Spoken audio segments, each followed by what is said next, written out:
एक लम्हे के लिए, बस एक लम्हे के लिए, दोनों की आंखें मिली और दोनों के दिल रुक से गए। मन सुंदर एक ऐसी कहानी है जिसमें प्यार सिर्फ एक बार होता है, लेकिन उसकी गूंज पूरी जिंदगी रहती है।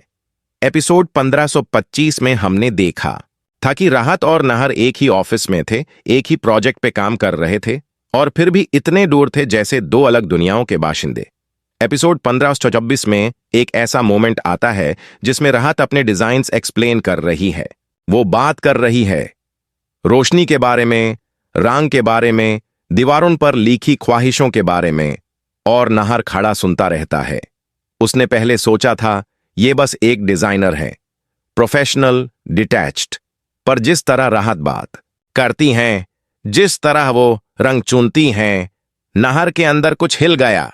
नहर की आंख गई राहत के हाथ पे, वही हाथ जिसने कल साइन किया था। एक पुराना साइन, एक इसकी अंदाज नहर ने पहले भी कहीं देखा था। उसका दिल बोला यह वही है।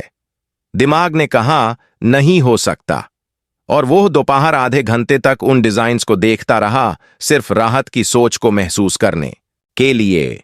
दूसरी तरफ राहत का दिल भी हलचल में था। वो सोच रही थी कब तक मैं घूंघट में रहूंगी, कब तक मैं यह प्रोजेक्ट करके चली जाऊंगी बिना कुछ कहे। स्पर्श ने नोटिस किया कि राहत आज कुछ ज्यादा खामोश थी। लंच ब्रेक में उसने राहत से पूछा सब ठीक है ना, और राहत ने पहली बार थोड़ा सा अपना दर्द जाहिर किया। स्पर्श कुछ चीजें होती हैं जो हम चाहते हैं और कर नहीं सकते।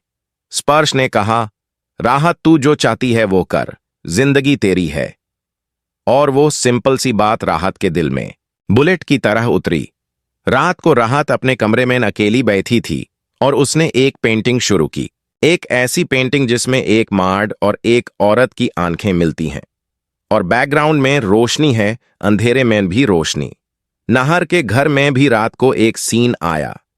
वो अपने बेटे मिहिर के साथ बैठ के स्टोरीज सुना रहा था और मिहिर ने पूछा पापा क्या कभी कोई था जिसे आप भूल नहीं पाए। नहर रुक गया। एक लंबी खामोशी के बाद उसने कहा था, और शायद अभी भी है। ये डायलॉग पूरे एपिसोड की जान है। एपिसोड 1536 एक इमोशनल रोलर कोस्टर है। रोमांस, राज, क्राइम, रिश्ते, सब एक साथ। क्या नहर की आंखें फाइनली राहत को पहचान लेंगे? क्या राहत खुद सामने आने की हिम्मत करेंगी? क्या जूही बहन तक पहुंचेगी? आज रात 8 बजे दंगाल टीवी पे। मन सुंदर।